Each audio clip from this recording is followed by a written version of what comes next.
When I said with a heart full of joy, "Daughter, I am so happy about your wedding tomorrow," my daughter fell silent, and my son-in-law laughed. The wedding took place a week ago. The money I had given for the celebration of their dreams disappeared into their pockets.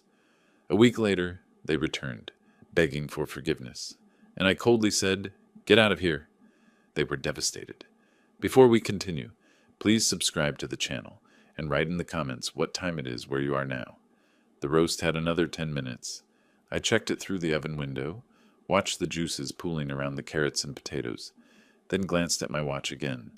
7:15. Alma said they'd be here by 7. I adjusted the wine glasses on the table one more time, making sure everything sat just right. 3 place settings. White napkins I'd ironed myself that afternoon. The good plates, the ones Maria and I got for our 20th anniversary. Strange how they only came out for special occasions now, and this was about as special as it got. Tomorrow my daughter would marry Theodore Caldwell, and I'd walk her down the aisle at the Desert Botanical Garden. $45,000 for that wedding, worth every penny to see her happy. Headlights swept across the front window. Finally. I was already at the door when they came up the walk.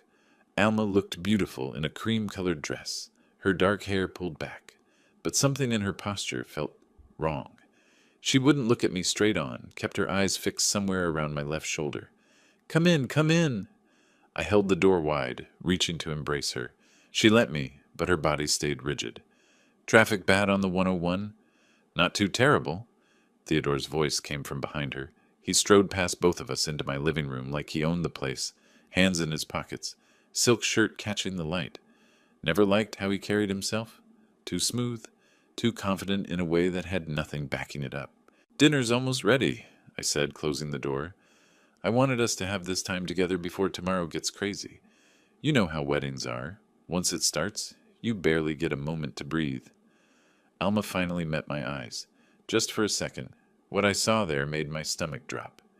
"Dad, the wedding was a week ago, Sylvester." Theodore examined his fingernails, casual as discussing the weather. "Small private ceremony in Sedona. We decided to keep it intimate. Just the two of us and an officiant." The words hit me like I'd grabbed a live wire. My hand was still on the doorknob. I couldn't seem to let go. "What did you say?" "Last Tuesday." He checked his phone screen, scrolled through something. "Beautiful sunset ceremony at Cathedral Rock. Very spiritual. Much better than some crowded event with 100 people we barely know." "But My voice sounded far away, like someone else was using it. "I gave you $45,000. For the wedding. For tomorrow." Alma twisted the ring on her left hand. New ring. Gold band with small diamonds. "When did she get that? How did I miss it?" "We made different choices with the funds." Theodore finally looked at me, and his eyes held nothing.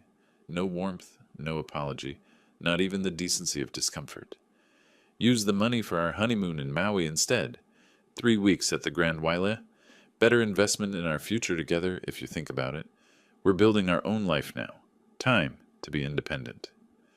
Independent. The word tasted bitter. My hands found the back of the nearest dining chair, gripped hard enough that my knuckles went white. 63 years old, and I'd learned to control my temper working on cars. When an engine fights you, getting angry accomplishes nothing. Steady hands, clear head. But my mechanic's composure was fracturing.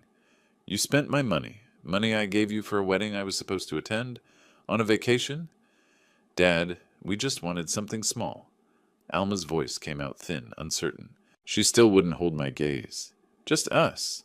Something simple and meaningful. You understand, right? We didn't want all the pressure and expectations." "Pressure?" I heard my voice drop, get quieter, colder. "I've been calling you every week about final arrangements. You let me believe. You both let me believe." "We planned to tell you tonight." Theodore shrugged, actually shrugged, like he'd forgotten to pick up milk at the store. "Thought we'd have dinner? Explain the situation. You're overreacting." The oven timer started beeping in the kitchen. None of us moved. "Get out." Alma blinked. "Dad, get out of my house." I released the chair and stood straight, looked directly at Theodore. His smirk faltered for just a moment. "Good. Both of you. Now. You're being unreasonable." Theodore's voice took on a patronizing edge. We'll come back when you've calmed down, old man. Give you time to process. I'm processed. I walked past them and opened the front door. The July evening heat rushed in, thick and suffocating. Leave. Alma moved first, hurrying toward the door with her head down. She paused at the threshold, opened her mouth like she wanted to say something. I waited. She closed her mouth and walked out. Theodore took his time, checking his phone again as he strolled toward me. This is childish, Sylvester. We're family now. You'll get over it. I said nothing, just stood there holding the door until he finally walked through it.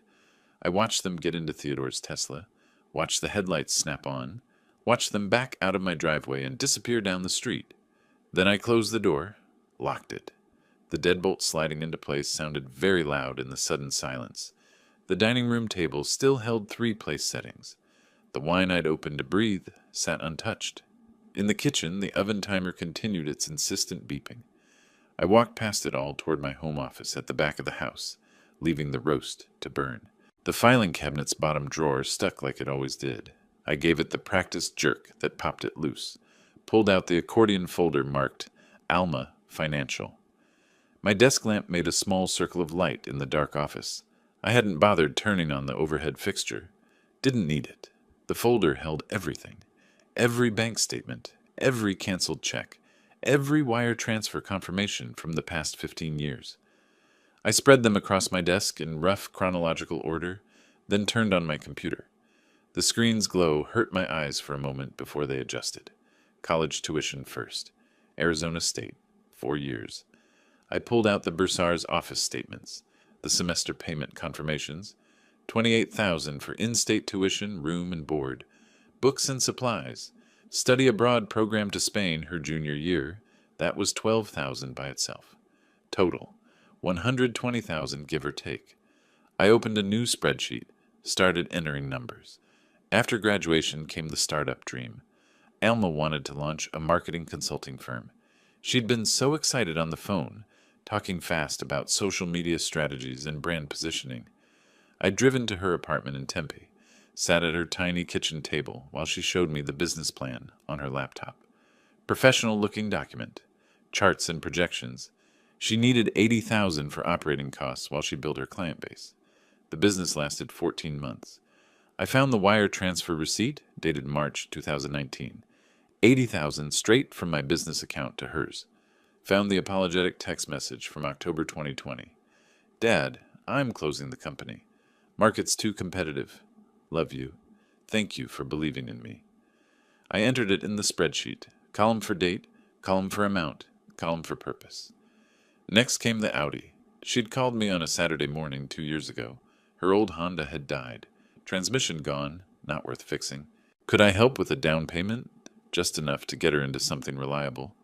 I'd driven to the dealership with her, watched her fall in love with the silver A4, signed as co-buyer when her credit couldn't handle it alone. $35,000 financed through Chase. I'd made every payment since. The numbers kept adding up. Rent assistance, $2,200 a month for 3 years. She'd moved to a nicer place in Scottsdale after Theodore entered the picture. Said it was important for her professional image. I'd quietly paid her landlord directly, automatic transfer on the 1st of every month. 120 plus 80 plus 35, I muttered, reaching for my calculator. My coffee had gone cold in its mug, but I took a sip anyway. Tasted like rust. That's $235,000, plus rent, $79,000, $314. Then the wedding fund, $45,000. Wired to Alma's account 6 weeks ago. Money that bought first-class tickets to Hawaii and 3 weeks at a resort I couldn't pronounce. I logged into my online banking, pulled up the joint account, the one I'd set up last year after Alma mentioned she worried about emergencies. What if something happens and I need money fast, Dad? Could we have a shared account just for security? Made sense at the time. My daughter needed safety. What father wouldn't provide that? Current balance, $67,412. I clicked on transaction history. Started scrolling. May 15th. Withdrawal, $5,000. Notation. Business TC. May 22nd. Withdrawal, $8,000. Notation. Business TC. June 3rd. Withdrawal, $6,500. Notation. Business TC. TC. Theodore Caldwell. My hand stopped moving the mouse. I just stared at the screen, watching the blue light reflect off my reading glasses. Every withdrawal since April carried those initials. Some smaller, 1,500 here, 2,000 there. Others larger. The biggest, 12,000 on June 28th. I clicked back through 3 months of history, started adding up Theodore's extractions from the account my daughter had access to, the account I'd funded for her security. $43,000. Gone. Funneled through Alma into Theodore's pockets. Dad, Theodore has an amazing real estate investment opportunity. Her voice played in my memory, bright and hopeful. That phone call in April. Could you transfer some funds to the account, just until his commission check clears? 2 weeks, tops. 2 weeks had turned into 4 months of systematic drainage. I pulled more files. Every document told the same story. Every email I'd saved. Dad, you always said you'd support my dreams. Dad, I promise this time will be different. Dad, I'll pay you back when things stabilize. My legal pad sat blank beside the keyboard. I picked up a pen, started writing. Not emotions, not anger, just facts, categories, and totals. Education, $120,000 business. Investment, $80,000 vehicle. $35,000. Housing, $79,200. Wedding fund, $45,000 joint account, withdrawn by TC. $43,000 miscellaneous, medical, travel, gifts, $9,800 grand. Total, $412,000 or $412,000. I sat back in my chair, removed my glasses, rubbed my eyes with the heels of my hands. Just once I let myself feel the full weight of it. The betrayal, the calculated manipulation. My daughter, my only child, the little girl I'd raised alone after Maria died, had hollowed me out like rust eating through a car frame. Then I put my glasses back on, picked up the pen again. The mechanic in me understood. When something's broken beyond repair, you don't keep pouring money into it. You cut your losses. You salvage what's salvageable and let the rest go. New page on the legal pad. Header. Action items. Close joint account. Monday morning. Remove Alma from Wells Fargo Access. Monday morning. Cancel automatic rent payment. Monday. Revise will schedule with attorney this week. Remove Alma as beneficiary. Life insurance. Retirement accounts. Business succession. Call Martin Ashford. Rancy Estate Planning. I opened a new browser tab, typed, Estate Attorneys, Phoenix, Arizona. The search results filled my screen. I started clicking through, reading reviews, checking credentials. Opened another tab for trust lawyers, another for asset protection specialists. My browsing history grew. How to legally disinherit adult child Arizona. Revocable trust requirements. Protecting business assets from family claims. The clock in the corner of my screen read 3:47 a.m. I wasn't tired. My mind was working with a clarity I hadn't felt in years, each thought clicking into place like a perfectly calibrated torque wrench. Another page in the legal pad. I started listing names from the search results. Firms that specialized in family law, estate planning, asset protection. Next to each name, I wrote the earliest appointment time their websites listed. My phone sat dark on the desk. No calls from Alma. No apologetic texts. No, Dad, can we talk? She'd made her choice. Chosen Theodore. Chosen the money. Chosen to let her father believe in a wedding that never happened, while she drained his accounts behind his back. I pulled up my email, started composing drafts. Subject lines only, to be finished in the morning when business hours started. Joint account closure request. Beneficiary change forms. Urgent, estate planning consultation. Through the window behind my computer, the sky had started shifting from black to deep purple. Dawn coming. Phoenix waking up. The bank on Camelback Road opened at 8. I had 4 hours to shower, dress, organize my documents. I looked at the legal pad, at the action items, at the browser tabs still glowing with attorney websites, at the spreadsheet showing $412,000 in a single, damning column. You want independence? I said it quietly to the empty office, to the darkness, to the daughter who wasn't there to hear it. You'll have it. I saved the spreadsheet as evidence.txlsx and started creating a new folder on my desktop. Time to treat this like any other business problem. Methodical, strategic, No emotion, just execution. The untouched dinner still sat on my dining room table. I could smell it from here, the roast now cold and congealed. I'd deal with it later. Right now, I had work to do. The shower water ran hot enough to sting. I stood under it until steam filled the bathroom, until the tension in my shoulders started to ease. Through the frosted window, dawn light was breaking over the desert. Sunday morning. Most people would sleep in. I had business to conduct. I toweled off, dressed in the clothes I'd laid out the night before. Pressed gray slacks, white button-down shirt, the leather belt Maria bought me 15 years ago. When you're about to dismantle someone's life, you dress for it. The dining room table still held last night's disaster. Congealed roast, cold potatoes, the wine I'd never opened. I scraped everything into the trash bag, listening to the solid thunk of wasted food hitting the bottom. Ran the dishes under water, loaded the dishwasher. Each movement felt like erasing evidence of a crime I hadn't committed. My watch showed 7:42. The Wells Fargo on Camelback Road opened at 8. I poured coffee into my travel mug, grabbed my wallet and keys. The folder of bank documents sat waiting by the door where I'd placed it at 4 a.m. Everything organized, account numbers, statements, the list of automatic payments I needed to cancel. Traffic was light heading north on Central Avenue. I didn't turn on the radio. My mind was already running through the conversation I'd have with the banking specialist. Clear requests, no emotional explanations. Just business. The bank's parking lot was empty except for employee vehicles. I pulled in at 7:58, watched through the windshield, as a woman in a blue blazer unlocked the front doors. By the time I walked across the lot, she'd flipped a sign to open. "Good morning." Her name tag read Jennifer, mid-30s, professional smile. "How can I help you today?" "I need to close a joint account. Transfer everything to a new account under my name only. Remove all secondary holders." Her fingers moved across her keyboard. "Of course. Let me pull up your accounts, Mr. Perez? Sylvester Perez?" She studied her screen, clicked through several pages. "I see you have a joint savings account here with Alma Perez Caldwell. That's the account you'd like to close?" "That's correct." "And you want to transfer the full balance to a new individual account? Current balance is $67,412. "Yes, today." Something flickered in her expression. Recognition, maybe, that this wasn't routine account maintenance. But her voice stayed neutral. "I'll need to verify your identity and get some signatures. This will take about 20 minutes. Can I get you coffee while we work through the paperwork?" "I'm fine." She printed forms, slid them across the desk one by one. Joint account closure authorization. New account application. Transfer request. I signed each without hesitation, my handwriting steady.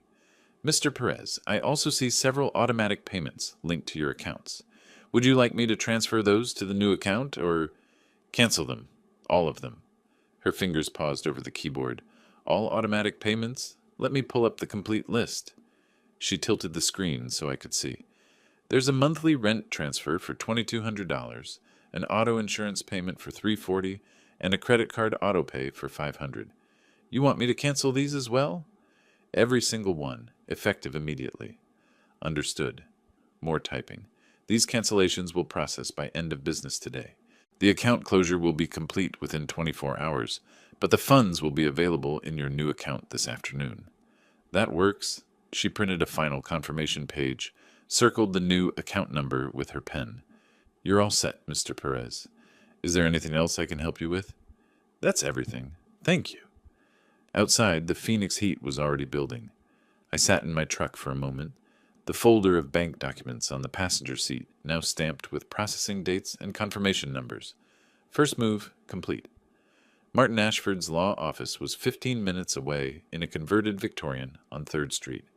I'd used him for business contracts and lease agreements for the past decade. Solid attorney, discreet. I parked under a jacaranda tree and walked up the front steps. The receptionist recognized me immediately. "Mr. Perez, do you have an appointment this morning?" "No, but I need to see Martin. It's urgent." She glanced at her computer screen, picked up the phone, murmured something I couldn't hear. "He's just finishing with another client. He can see you in about 10 minutes if you'd like to wait." "I'll wait." I sat in one of the leather chairs, looked at the framed diplomas on the wall. University of Arizona Law School. Arizona Bar Association. 23 years of practice. The kind of experience I needed. Martin emerged from his office with another client, shook the man's hand, then turned to me. Sylvester, come on in. Everything okay with the shops? The shops are fine. This is personal. His office had floor-to-ceiling bookshelves lined with legal volumes. He gestured to the chair across from his desk, settled into his own. What's going on? I need to create an irrevocable trust. Everything I own goes to charity when I die. My daughter receives nothing. The words landed like stones in still water. Martin leaned back, studied my face. Sylvester, that's quite a significant decision. Are you certain? These trusts can't be undone once executed. Perhaps a revocable trust would give you more flexibility if circumstances change. Irrevocable. I want it locked down. No way to change it. No way for anyone to contest it. Can you do that? He was quiet for a long moment. Then, can you tell me what happened? I gave him the essentials. The wedding that wasn't. The $45,000 spent on a honeymoon. The joint account systematically drained by Theodore. The decades of support, with nothing to show but empty accounts and emptier promises. Martin made notes on his legal pad, his expression shifting from surprise to understanding. In Arizona, you have complete freedom to dispose of your estate as you choose. No forced heirship laws. But Sylvester, family members can sometimes challenge on grounds of undue influence or diminished capacity. Then make it challenge-proof. That's why I'm hiring you. I can do that. He pulled out a fresh intake form. Let's start with your assets.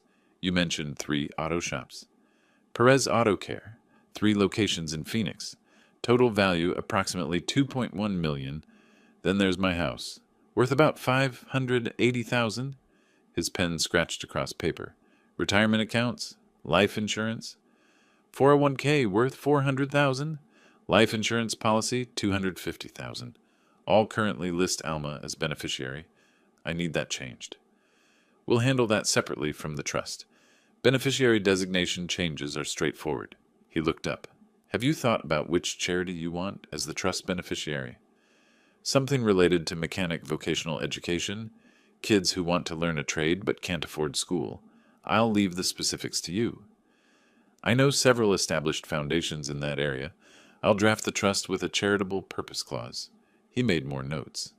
This will take time to do properly. Asset appraisals, foundation selection, document preparation. I'm looking at 2 to 3 weeks minimum. Whatever it takes. Get started today. I will. Martin set down his pen, met my eyes. Sylvester, I have to ask. Is there any chance of reconciliation? Sometimes family rifts? No chance. He nodded slowly. Then I'll make this ironclad. Give me 3 weeks. Back in my truck, I sat with the engine running and the AC blasting. The folder from Martin sat on top of the bank folder. My phone sat silent in the cup holder. No calls from Alma yet. The account changes wouldn't hit her radar until she tried to access the money. I pulled out of the parking lot and headed toward my flagship shop on Indian School Road. Sunday was usually quiet, but Marcus would be there handling the emergency calls. Life continued. Work continued. Everything had changed, but nothing about my daily routine needed to shift. Not yet, anyway. The transmission on the F-150 had been grinding since Tuesday. I'd promised the owner I'd have it diagnosed by Monday morning. Now it was Monday morning, and I was elbow-deep in the bell housing, transmission fluid staining my hands black. This was the work that made sense. Input, shaft worn, replace it. Output bearing shot, swap it out. Every problem had a solution you could see, touch, fix. Not like families. Not like daughters who cut you out of their lives while draining your wallet. My phone buzzed in my shirt pocket. I ignored it. Adjusted the transmission jack. Checked the alignment one more time. The phone buzzed again, then again. I wiped my hands on a red shop rag. Pulled out the phone. Alma's name filled the screen. 7 missed calls. I stared at it. Felt my jaw tighten. Let it ring one more time. 2. Then I answered. Dad, what's going on? Her voice came through sharp, irritated. Not apologetic. Not remorseful. Annoyed. I tried to use the card and it says the account is closed. Is there some kind of mistake? Can you call the bank? There's no mistake, Alma. Silence on her end. Then, what do you mean there's no mistake? Dad, I need that account. I tried 3 different ATMs. I closed the account. You... What? When? Why would you do that without telling me? I set down the wrench I'd been holding, looked at the transmission suspended on the jack, waiting for me to finish the job. You're an adult now, 34 years old, married, time to be independent. What are you talking about? You can't just... Dad, rent is due today. We don't have enough in our account to cover everything this month. You always helped with... We had an arrangement. We had a lot of arrangements. You arranged to get married without me. I'm arranging my finances without you. Seems fair. Dad, please don't do this. I know you're upset about the wedding, but this is... Her voice cracked. Now the tears started. Right on schedule. This is too much. You're punishing me for... Give me that phone. Theodore's voice, distant, then suddenly close.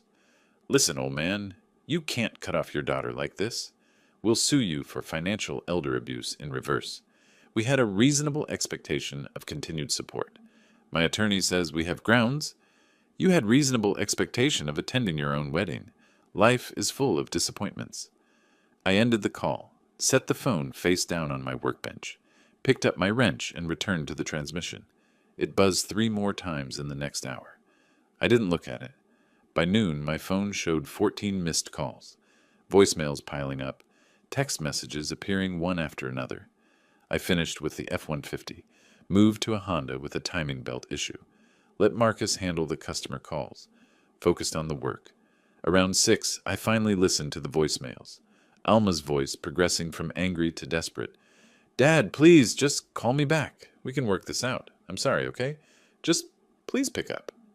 Theodore's voice, trying to sound legally authoritative. Sylvester, this is harassment. Cutting off your daughter financially without warning. My attorney says we have grounds to pursue this in court. Call me back so we can resolve this reasonably. Neither of them had attorneys. I'd run a business long enough to know what real legal threats sounded like. This was posturing. I drove home as the sun set orange and purple over the desert, made myself a sandwich, ate it standing at the kitchen counter, opened my laptop at the dining table, and pulled up the documents Martin had emailed that afternoon. Trust framework, asset evaluation forms, foundation options for the charitable beneficiary. My phone lit up again, text from Alma. Dad, I'm coming over. We need to talk face to face. I didn't respond. Closed the laptop, carried it to my office, settled in at my desk with Martin's paperwork spread out in front of me, started reading through the trust language, making notes in the margins.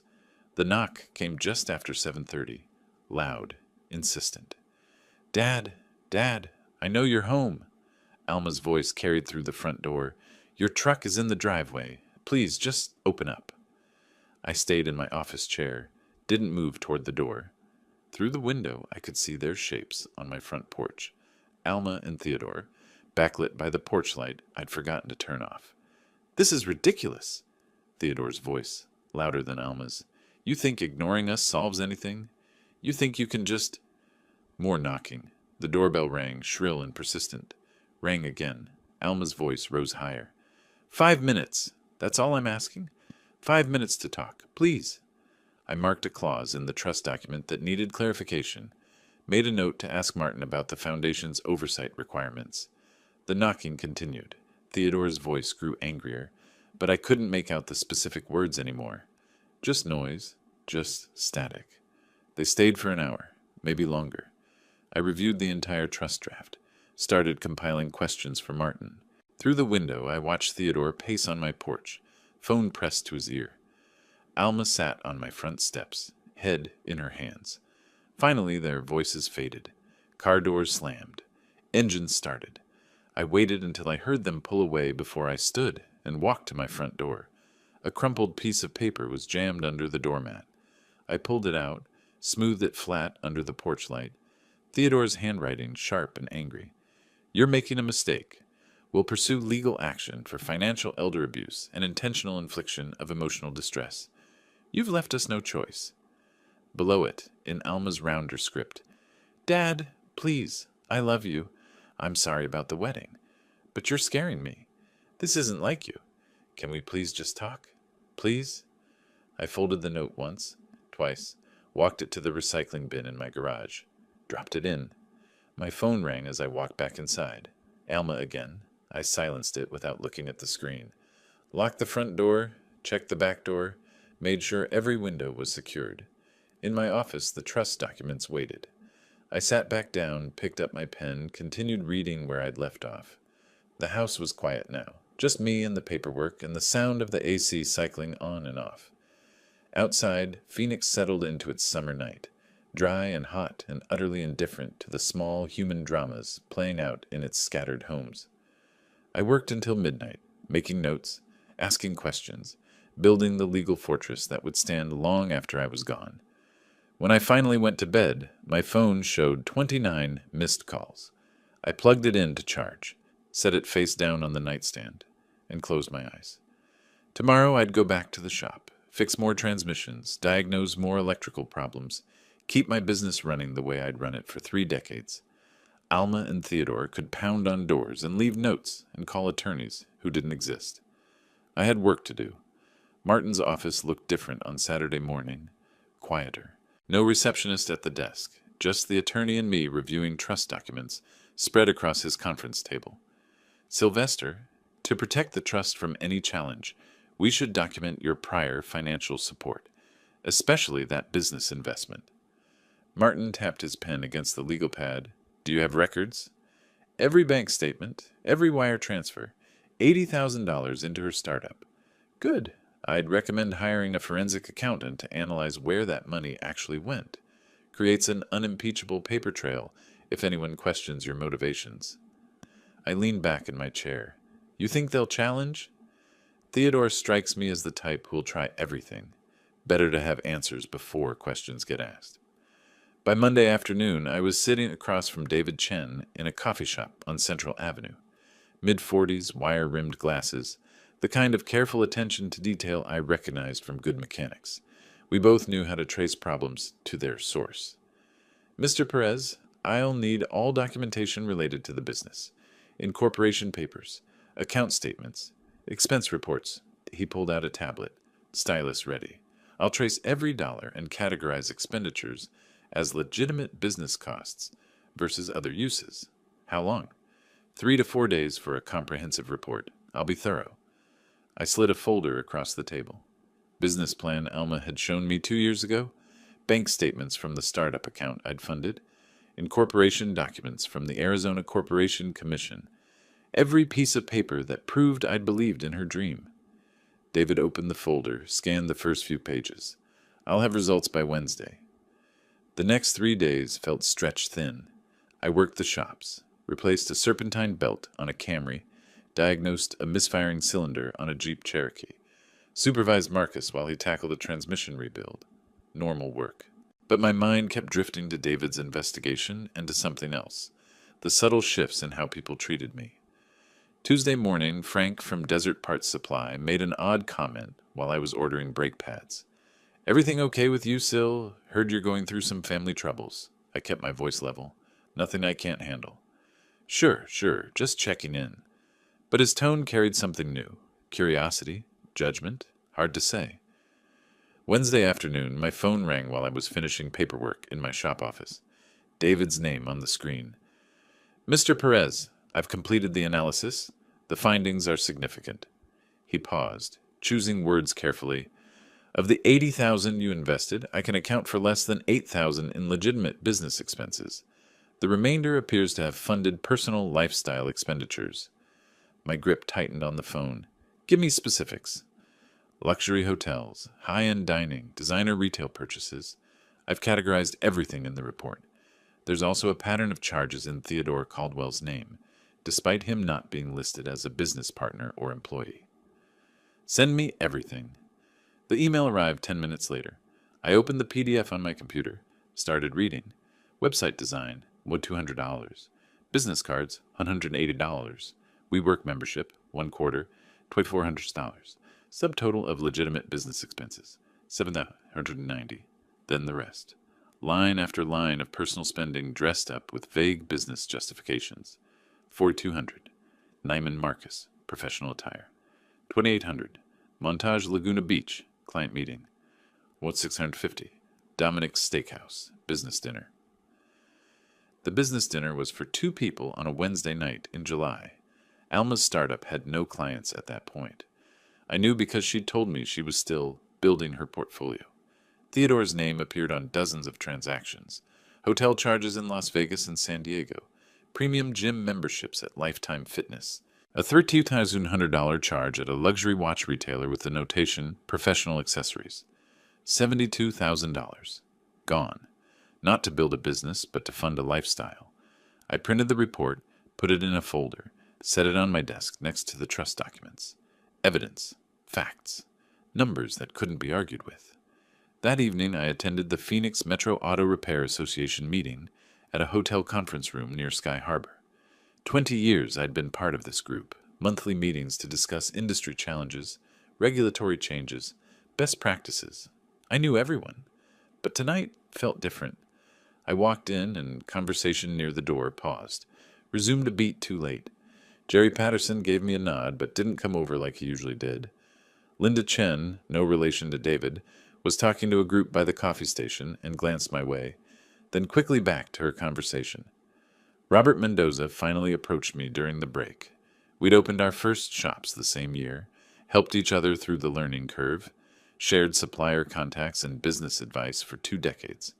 Sil, we've known each other a long time. I need to ask you straight. He kept his voice low. What's happening with Alma? I'm hearing stories that don't sound like you, but what are you hearing? He looked uncomfortable.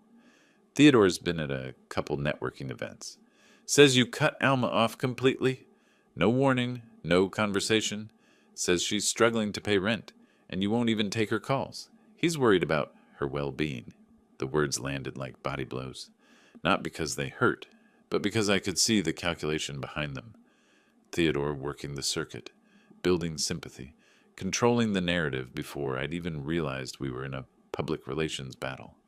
There's always more to a story than one person's version. I kept my tone neutral. I'm handling a family matter with appropriate boundaries. Robert nodded slowly. I figured, just wanted to hear it from you. Some folks who don't know you as well, he trailed off. Some folks believe what they hear first. Yeah.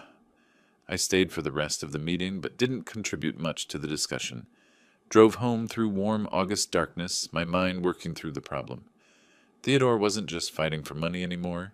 He was fighting for reputation, social standing, the leverage that comes from being seen as the victim. Back in my home office, I opened my laptop and created a new folder. Record, Alma Financial Support. Started building a timeline. Every tuition payment, every rent check, every business investment, every promise to pay me back that evaporated into nothing. David's audit report went into the folder.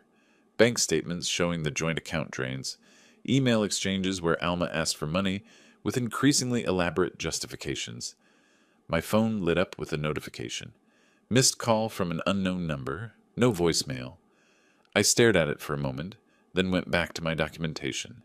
If Theodore wanted to control the narrative, he was about to learn that stories without facts are just noise, and I had all the facts. I worked until past midnight, organizing, cross-referencing, building the unassailable record of what had actually happened. Not the emotional version Theodore was selling, not the victim story Alma would tell, just numbers, dates, and documents that couldn't be disputed. When I finally closed my laptop, the folder held everything. A complete financial history of my relationship with my daughter, reduced to spreadsheets and bank statements and audit reports. Tomorrow I'd call Martin. We needed to talk about what came next. Thursday morning started with my hands inside a Honda Civic's engine bay, checking spark plugs. The third cylinder wasn't firing right. Probably a bad coil. My phone rang from the workbench. Martin's voice came through tight. Sylvester, we have a situation. Alma and Theodore have retained an attorney. Whitmore and Associates, mid-tier firm. They've sent a demand letter. I straightened up, wiped my hands on a rag. Demanding what? Restoration of financial support and a guarantee of inheritance rights. Claims you made oral promises that created a binding expectation. Through my shop's front window, I saw the mail carrier approaching. Hold on! The certified mail envelope had my name in bold letters. I signed for it, tore it open while walking back to my office. Official letterhead, 3 pages of legal language. I scanned the key phrases: established pattern of financial support, reasonable reliance, verbal assurances regarding estate planning, immediate restoration of monthly payments required. Martin, I'm reading it now. Don't let it rattle you. Can you come by this afternoon? Say 3 o'clock? I'll be there. I photographed each page, sent them to Martin with a 2-word message. See you soon. The rest of the morning dragged. I tried to focus on the Civic, but my mind kept circling back to that letter. Theodore's move, putting legal pressure, trying to force me into settlement talks, probably hoping I'd rather pay them off than deal with an attorney and court filings. They didn't know me very well. At Martin's office, he had the demand letter on his screen, already annotated with notes in red. He looked more amused than concerned. Sylvester, can they actually force me to— No, absolutely not. He leaned back in his chair. Arizona law is crystal clear.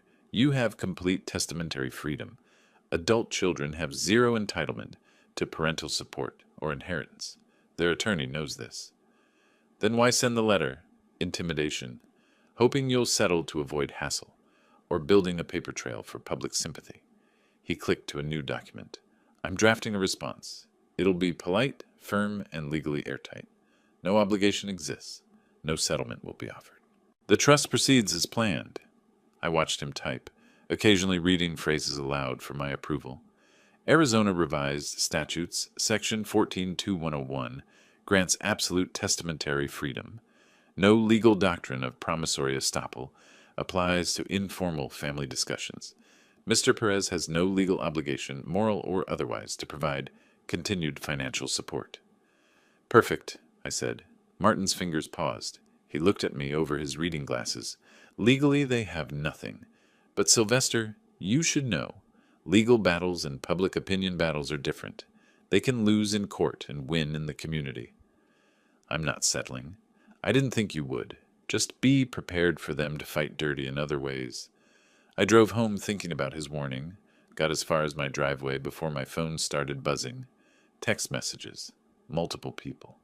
I pulled them up at a red light. From Robert, heads up, Alma posted something on Facebook. Pretty rough.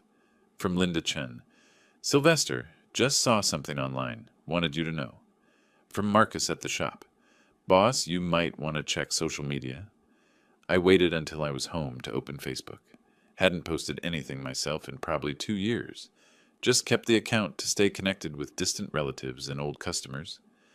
Alma's post was at the top of my feed, shared by someone I vaguely knew. It's hard to write this, but I need to share my truth. My father has cut me off completely, financially, emotionally, because I got married. 34 years of being his daughter, and when I chose love, he chose money. Rent is due. Bills are piling up, and he won't even answer my calls. I know parents don't owe their adult children anything legally, but I thought family meant more than that. I thought I meant more than that. To anyone going through something similar, you're not alone. We deserve better. The post had been up for 3 hours, already had 200 reactions, 50 comments, a dozen shares. I scrolled through the responses. Parents who use money to control their kids are the worst. Stay strong. There's always 2 sides, but she seems genuinely hurt. My dad did the same thing. It's financial abuse. Document everything. Praying for you, sweetie. Your father will regret this someday. Carefully worded. No outright lies I could point to. Just framing, context, the things she left out. Like the secret wedding. Like Theodore draining accounts. Like $72,000 spent on luxury vacations while claiming to run a business. I set my phone face down on the kitchen counter. Didn't comment. Didn't message her. Didn't defend myself in her comment section where every word would be screenshotted and used against me. The next several days proved Martin right about public opinion. Friday, a longtime customer named Patricia came in for an oil change. While I was processing her payment, she said, "Hey, I saw something about you and your daughter online. Hope everything's okay." With a look that said she wasn't sure everything was okay. "Family matters," I said. "Nothing to worry about."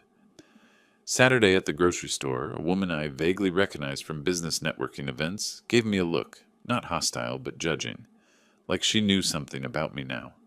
Monday morning, a colleague sent me a private message. Want to hear your side of what's on Facebook? Coffee sometime? Each interaction was small, manageable, but they accumulated.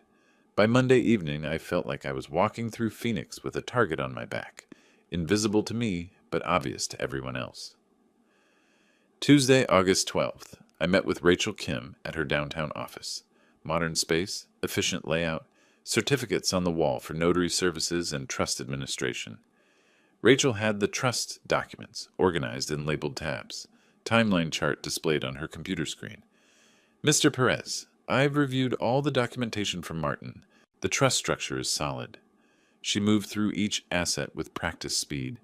3 auto shops valued collectively at $2.1 million, residential property at $580,000, retirement accounts at $400,000, life insurance at $250,000, total estate $2.68 million.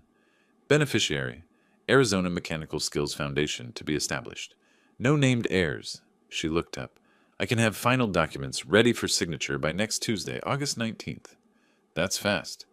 I understand there's some urgency. Her voice stayed professional, but her eyes showed she'd picked up on the pressure. Once you sign, the trust becomes irrevocable. Your daughter will have no legal claim to any assets, current or future. Good. That's exactly what I want. She walked me through the signature requirements, notarization process, filing procedures. I signed preliminary documents, watched her organize everything into a master file. 7 days until this was permanent. 7 days until Alma's legal options disappeared completely. Walking to my truck in the parking garage, my phone buzzed. Another Facebook notification.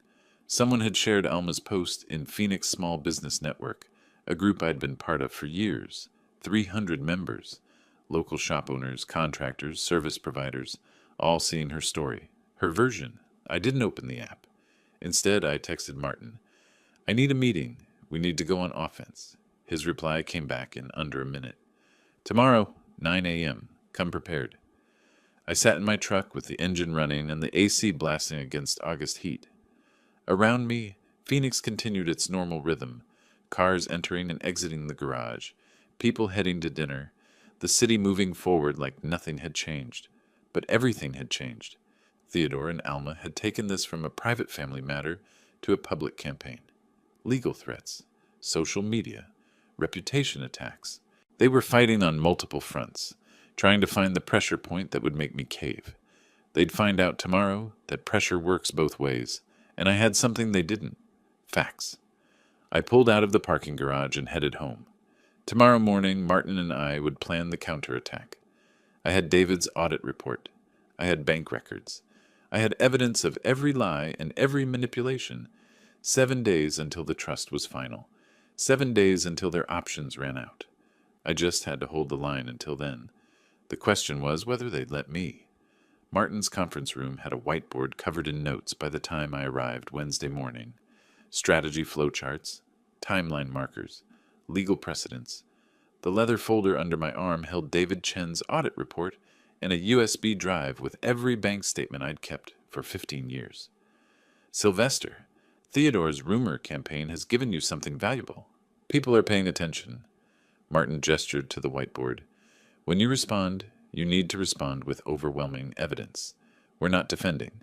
We're presenting facts that make defense unnecessary. What exactly do you need from me? Everything. Every payment, every broken promise, every documented request for money. Email, text, bank records. We build a timeline that shows pattern, not isolated incidents. I spent the next 4 days at my home computer, mining through digital history. Years of correspondence with Alma, preserved in my email archive. Search terms became painfully familiar. Dad, I need. Dad, could you? Dad, you're the only one. Thursday afternoon, I found one from March 2023. I read it aloud to myself in my empty office. Dad, you've always believed in me when no one else did. This business is going to make you so proud. Thank you for the faith and the investment. $80,000, that's what faith cost me. I screenshot each message, organized them by year and category, education, housing, business, personal expenses. Each folder told a story of dependency, of promises made and broken, of gratitude that lasted exactly as long as the money did. Friday afternoon, I made a call I'd been avoiding. Directory assistants connected me to Desert Rose Wedding Planning in Sedona. This is Monica Rodriguez. How can I help you? Ms. Rodriguez, I'm Sylvester Perez, Alma's father. I paid for my daughter's wedding in July, but I'm reconciling my financial records. Could you confirm the invoice total? Brief pause. Then her voice shifted, warmer. Oh, Mr. Perez, the ceremony was beautiful. Let me pull up the file. Yes, total came to $12,000. Venue, catering for 20 guests. Florals, officiant. $12,000. I provided $45,000. Do you know what happened to the remaining 33? Typically with deposits, if the actual costs are less, we refund the difference to the couple. I believe we issued a check to Ms. Perez and Mr. Caldwell for the balance. $33,000. Refunded to them. I thanked Monica professionally, hung up and opened my credit card statements. Found the Hawaii resort charges 3 days after the wedding. Grand Wailea Resort, premium ocean view suite, spa treatments, private beach cabana rentals, fine dining, total, $33,147. My wedding money spent on their honeymoon while I waited at home believing the ceremony was still a day away. Saturday morning, Martin called. My paralegal found something you should see. Can you come by Monday? In his office Monday afternoon, he spread credit reports across his desk. Legal access, information I had rights to review, due to accounts I'd previously co-signed with Alma. Theodore Caldwell's financial profile, Martin said, highlighting sections. Chase card, $14,200. American Express, $11,800. Discover, $8,900. Capital One, $12,100. $47,000 in credit card debt. Long before he met Alma, Theodore Caldwell has a consistent pattern. Expensive tastes, insufficient income, mounting debt. Then suddenly, 18 months ago, his financial stress eases slightly. Why? I knew the answer. Because he found a new income source, my daughter, and through her, me. Martin pulled out another document. Look at the dates on these charges. Many coincide with periods when Theodore was supposedly investing in business opportunities through your joint account. I took the reports home, spread them across my desk with everything else. Bank statements, email correspondence, audit results, credit reports, wedding invoices. Then I built a timeline. December 2023, Theodore appears in Alma's Facebook photos. January 2024, first unexplained withdrawal from joint account, $4,800 for business consulting. March 2024, I invest $80,000 in Alma's startup. April-July 2024, steady drainage of joint account. Theodore's name on transactions. His credit card balances stabilize slightly. July 2024, secret wedding in Sedona. Honeymoon funded with my wedding money. It's not random, I said to my empty office. It's organized. He'd planned this from the beginning. Identified a target, a woman whose father had money and a history of financial generosity. Isolated her gradually. Orchestrated the wedding exclusion to sever my connection while maximizing the financial extraction. Classic predator behavior, but applied to family relationships instead of stranger scams. I assembled 3 identical evidence binders. Blue folders for bank statements, green for email correspondence, red for business investment records, yellow for wedding expenses. Each binder had an index, page numbers, timeline summary up front. This wasn't emotional venting. This was a prosecutorial brief. 1 binder for me, 1 for Martin, 1 backup in my safe deposit box at the bank. Monday evening, my phone rang. Martin. Sylvester, I got a call from a colleague. Theodore and Alma bought tickets to the Business Leaders Gala on Friday the 23rd. They're going to be there. My hand tightened on the phone. That's my event. I've been a sponsor for 15 years. Exactly. They're trying to corner you in public. Probably force some kind of reconciliation scene where you look like the villain if you refuse. I looked at the evidence binders on my desk. Thought about 3 weeks of rumors, social media attacks, legal threats. Thought about Theodore spreading lies while I stayed silent. What do you think I should do? That depends. Are you ready to go public with everything we've compiled? The question hung in the air. Was I ready? ready to expose my daughter's betrayal in front of 200 business leaders, ready to end any possibility of reconciliation forever. I thought about the wedding I'd funded but never attended, the startup that funded luxury vacations, the joint account systematically drained while Theodore pretended to be investing in his future, the Facebook post painting me as a cruel father, the demand letter threatening legal action for daring to protect my own assets. Yes, I said. Yes, I am. Then we'll need to coordinate with the hotel's AV team. If you're going to tell the truth, let's make sure everyone sees the proof. After we hung up, I sat at my desk looking at the binders. Tomorrow I'd sign the trust, make the disinheritance permanent and irrevocable. Friday I'd face Theodore and Alma in public with my community as witness. They wanted to control the narrative. They were about to learn that stories without facts are just noise, and I had all the facts. Rachel Kim's office was quiet Tuesday morning, just the two of us and her paralegal witnesses at the conference table. The trust documents sat in 3 neat stacks, original and copies, tabs marking signature pages. Mr. Perez, with these signatures, the Sylvester Perez Irrevocable Trust is now fully executed and filed. Rachel pointed to the first signature line with her pen. Your assets are permanently designated for the Arizona Mechanical Skills Foundation upon your death. I used my own fountain pen, the one Maria gave me when I opened my first shop. Page 1, Establishment of Trust. Page 2, Asset Schedule. Page 3, Beneficiary Designation. Page 4, Irrevocability Clause. Each signature was deliberate. Each one severed another thread connecting Alma to my life's work. Rachel applied her notary seal with a heavy press. The embossing made a satisfying thunk. And there's no way to challenge this? In Arizona, with proper execution and given you're of sound mind, it's bulletproof. Your daughter has no legal claim to any inheritance. Good. That's exactly what I wanted. The next 3 days crawled. Wednesday, I had my charcoal suit dry cleaned. Thursday evening, I met Martin at a coffee shop near his office. Last chance, Sylvester. Are you absolutely sure you want to take this public tonight, if the opportunity arises? If Theodore tries to make me look like the villain in front of my community, yes, I'm ready. Then remember, facts only, no emotional attacks. Let the evidence speak. Don't call him a con artist, even if that's what he is. I won't, but I will tell the truth. Friday evening, I arrived at the Arizona Biltmore Resort at 6:15. The grand ballroom gleamed under crystal chandeliers. Round tables dressed in white linens. Silent auction displays lined the perimeter. Vacation packages, restaurant gift certificates, sports memorabilia. My company's platinum sponsorship placard stood prominently. Perez Auto Care, $5,000 sponsor. I'd attended this gala for 15 years.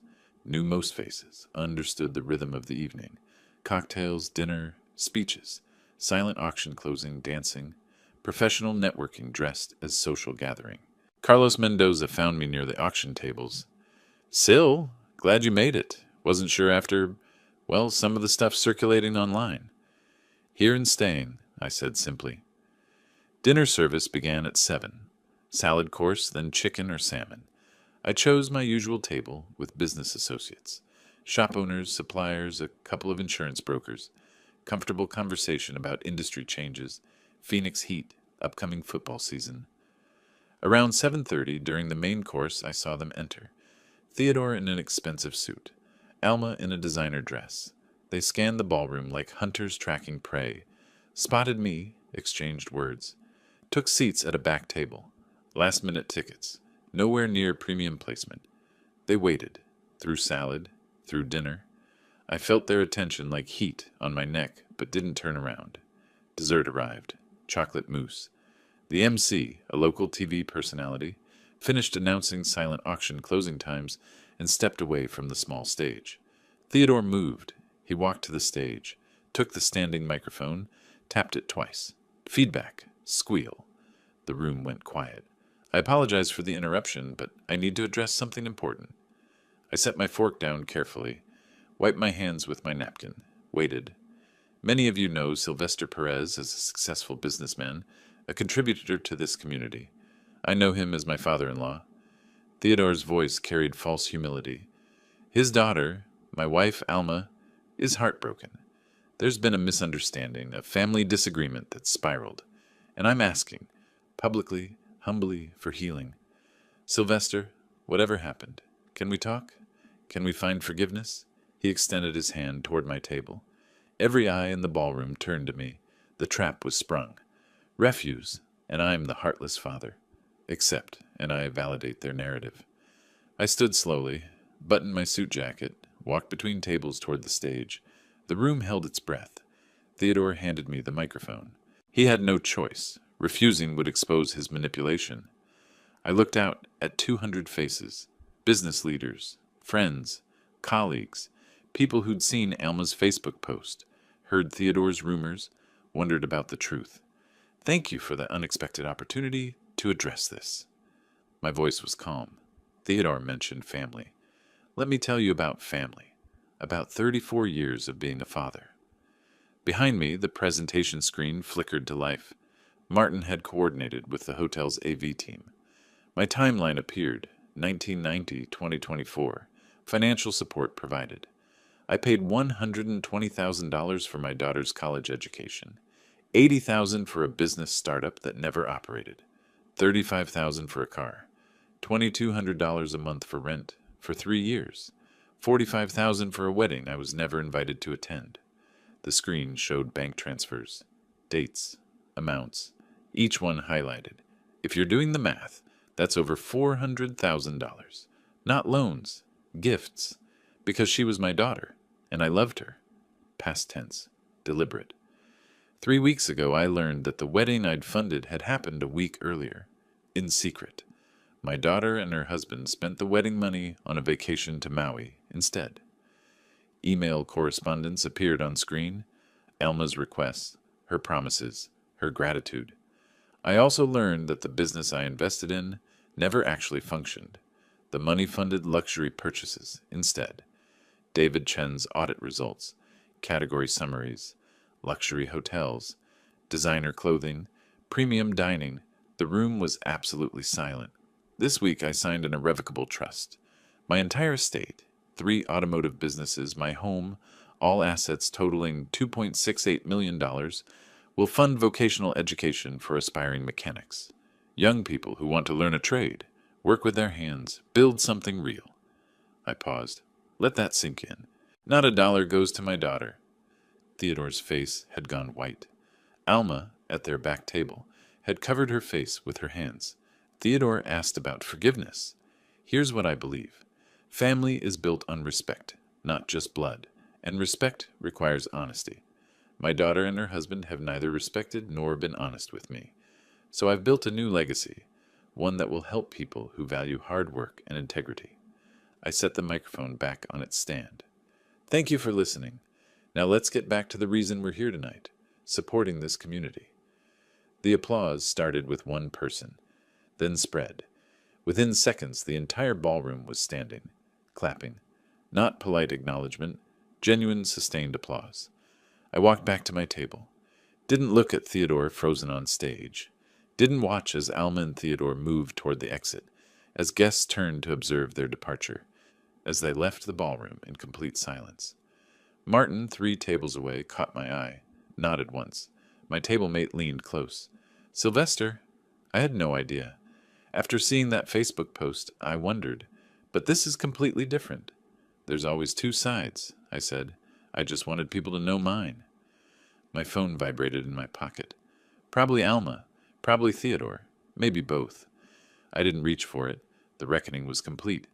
The carburetor rebuild required patience, tiny jets, precise adjustments, the satisfaction of restoring function to something broken.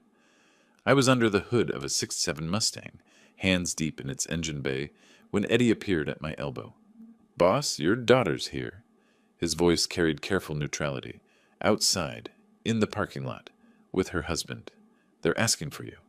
My jaw tightened. I set down the socket wrench, wiped my hands on a shop rag. Through the bay door, I could see their car, unwashed. Theodore's expensive suit visible through the windshield, looking rumpled even from this distance. I'm leaving for the day, Eddie. Personal matter. Can you handle things here? Of course. He paused. You all right? I will be.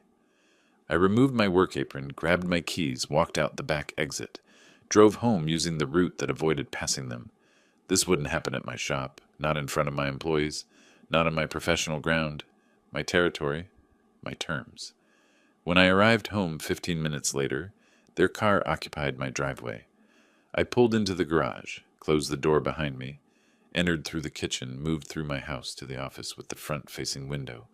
They were already at my door, knocking. Alma's hand on the doorbell. When they heard my garage close, saw my truck, the knocking intensified. I stood at my office window and watched. "Dad, please! I know you're in there. Just 5 minutes. Please, I'm so sorry." Alma's voice carried through the glass, raw and desperate. Theodore paced on my porch. "Sylvester, we made mistakes. Terrible mistakes. But we can fix this. Just open the door." I didn't move, didn't respond, just observed from behind my window. They didn't leave. An hour passed. They sat on my porch steps, stood and knocked again. Alma's shoulders shook, crying. Theodore placed a hand on her back, the gesture automatic, not comforting. 2 hours. The afternoon sun beat down on them. Phoenix August heat. They moved to the shade of my porch overhang, but didn't retreat to their car. Theodore checked his phone repeatedly. Alma stared at my front door like she could will it open. 3 hours.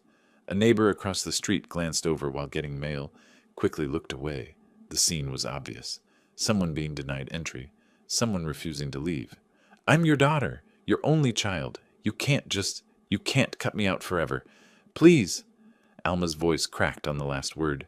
4 hours. The sun began its descent, shadows lengthening across the porch. Golden light, evening approaching. They'd been at my door since 2 o'clock. It was nearly 6. I made a decision, not to reconcile, to end this. I walked to the front door, hand steady on the deadbolt, turned it, opened the door. They scrambled to their feet. Both started talking immediately, words tumbling over each other. "Dad, I'm so sorry. I should have... If you'd just give us a chance to explain." Theodore convinced me that we needed... "Pay you back, every dollar, I promise." I stood in the doorway, didn't step forward, didn't invite them in, just occupied the threshold, the boundary between their world and mine. Wasn't thinking clearly, I was confused. "Set up a payment plan, whatever you want." Theodore's voice carried desperation that stripped away every ounce of his former arrogance.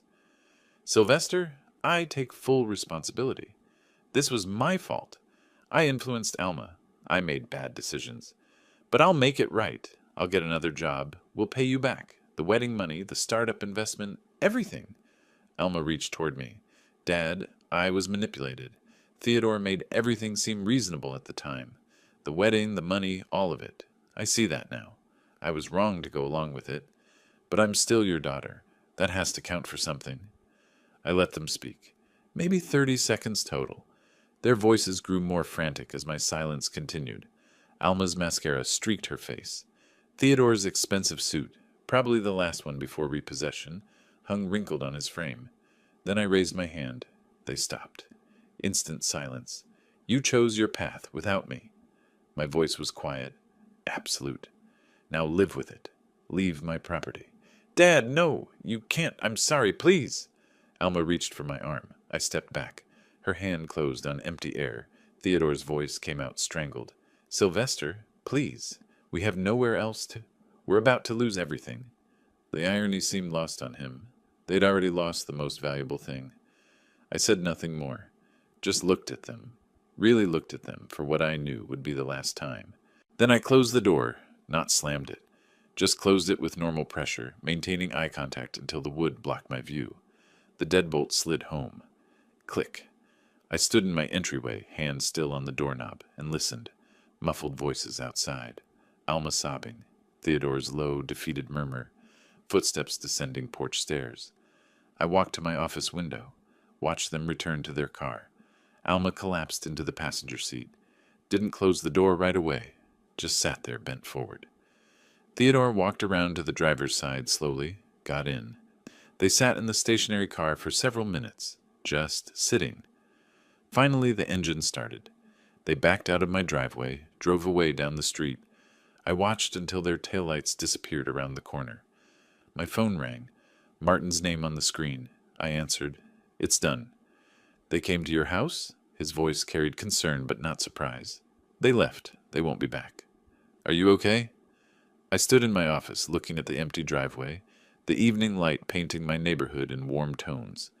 For the first time in a month, since that dinner I'd prepared for 3, I felt something settle in my chest. I am. For the first time in a month, I actually am. After we hung up, I stood at the window a moment longer, not celebrating, not mourning, just acknowledging.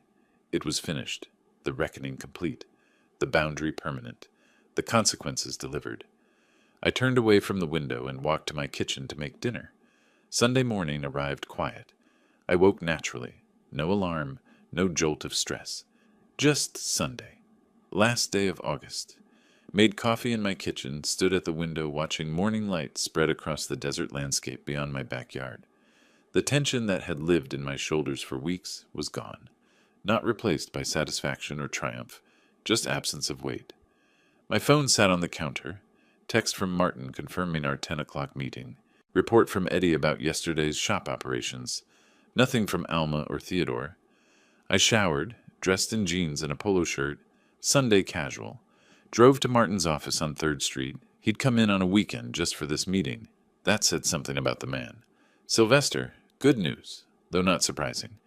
Whitmore and Associates sent withdrawal letter Friday. He slid a document across his desk.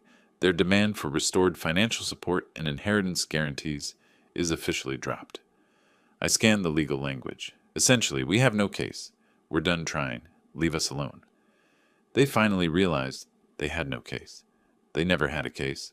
Martin smiled slightly.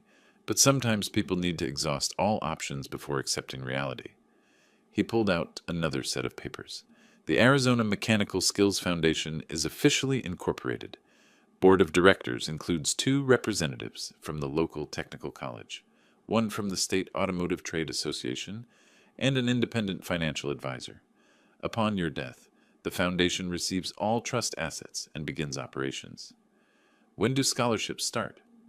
First awards could be distributed as early as 6 months after the trust transfers. Students learning automotive technology, tool and equipment grants, apprenticeship stipends. I thought about young people learning a trade, working with their hands, building something real. That's good. That's real. Thank you for handling all of this, Martin. The trust, the foundation, everything. It's been my pleasure. He met my eyes. And Sylvester, you did the right thing. Not the easy thing, but the right thing. I shook his hand, took my copies of the documents, drove home, made a detour, drove past my flagship shop on Van Buren Street, the original location I'd opened in 1995. Parked across the street, engine idling, air conditioning fighting August heat. The building looked solid, professional. Perez Auto Care in bold letters across the front. 3 decades of work. 60 employees across 3 locations. Built from nothing. This would outlive me. Fund education for the next generation. That mattered more than blood inheritance. I pulled away after 5 minutes. Continued home. Spent the afternoon on my back patio. The shade cover and fan made the heat bearable. Desert landscape stretched beyond my property line. Saguaro cacti, rocky hills, endless sky. I sat in a comfortable chair with a book I'd been meaning to read, but mostly just looked at the view. My neighbor Tom called over the fence. Beautiful day, isn't it? It is. Quiet. How's the auto business? Solid. I set down my book. Actually, my grandson Jerry, he's finishing high school next year, thinking about technical training. You still take apprentices? Always. Have him call me when he's ready. Will do. Enjoy your evening. Normal conversation. Ordinary life. No crisis, no battle, no strategy. Just a Sunday afternoon. Around 6, I went inside to make dinner. Grilled chicken, salad. Simple. My phone rang while I was turning the chicken in the pan. Caller ID. Alma. I looked at it. Let it ring. The chicken needed attention. The phone kept ringing. She'd leave a voicemail. Or she wouldn't. Either way, I wasn't answering. After it went to voicemail, I set down my spatula, picked up the phone, stared at her name on the screen, her photo I'd never bothered to change, held the power button. Slide to power off appeared. I slid it. The screen went dark, not just silenced, not just ignored. Off. I set the phone back on the counter and finished making dinner. Ate on the patio as the sun began its descent. Phoenix sunsets were spectacular, oranges bleeding into purples, deep pinks painting the clouds. The desert sky put on its evening show, indifferent to human drama below. My phone sat on the patio table beside my iced tea. Dark, silent. I didn't miss it. 30 years I'd been building my business. 34 years I'd been Elma's father. One of those things would continue mattering. The other had run its course. I thought about Martin's question. What's next? Maybe I'd travel.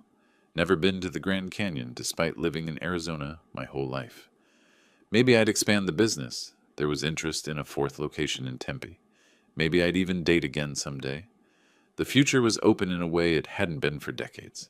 Not because something good had happened, because something necessary had finished. The sky deepened from orange to purple to indigo. Stars began appearing in the darkening dome above me. I sat with my empty plate and my cold tea and watched night claim the desert. No anger, no regret, no satisfaction, just peace. I'd raised my daughter the best I could, given her everything I thought she needed. She'd chosen differently, made her decisions without me, then expected me to fund the consequences. That wasn't on me. I'd protected what I'd built, established boundaries, created a legacy that would help people who valued hard work and integrity. Young people learning trades, building skills, earning their own way. That was worth more than blood. The phone stayed dark on the table. I made no move to turn it back on. Didn't need to. Everything that needed saying had been said. Everything that needed doing had been done. A breeze moved across the patio, carrying the scent of creosote and dust, the desert's perfume. Somewhere in the distance, a coyote called. Another answered, the ancient rhythm of the Sonoran desert, indifferent to the small human dramas played out beneath its sky. I gathered my plate and glass, stood, and carried them inside, locked the patio door, rinsed the dishes in the sink. Normal Sunday evening routine. Tomorrow, I'd go back to work, fix cars, manage employees, run my business. The same life I'd been living for 3 decades, minus the weight of obligation to someone who'd never valued it. I left the phone on the counter, dark and silent, walked to my bedroom, got ready for sleep. When I turned off the lights, the house settled into comfortable darkness. No tension waiting in the corners. No dread about tomorrow's phone calls. No wondering what fresh manipulation might arrive. Just a house. Just a man. Just another night. And in the morning, the rest of my life would continue. If you like this story, please like this video, subscribe to the channel, and share your impressions of this story in the comments. To listen to the next story, click on the box on the left. Thank you for watching. 하지 마. 이런 음해 속에서 절대 당하지 마. 그런 거 아니야. 아니 펠 오빠도 지금 약간 일부러 그러네. 오빠들이 오늘 나 담그는 날이네. 반은 배에서 숙성한답니다. 아 맛있었다. 다시 보기 없음으로 제목 바꾸자. 승77님 별풍선 1개 감사합니다. 아니야. 천맨 사약입니다. 도망치십시오 물결표. 아니야 선수 오빠 내가 이렇게 딸기 이거 물기가 있으면은 빨리 상한다 그러는 거야. 그 물기 하나도 없이 이렇게 딱 해가지고 딱 이렇게 이렇게 이쁘게 이렇게 탁 이렇게 해가지고 진남 해볼 때도 오빠 펠 오빠 나 괴롭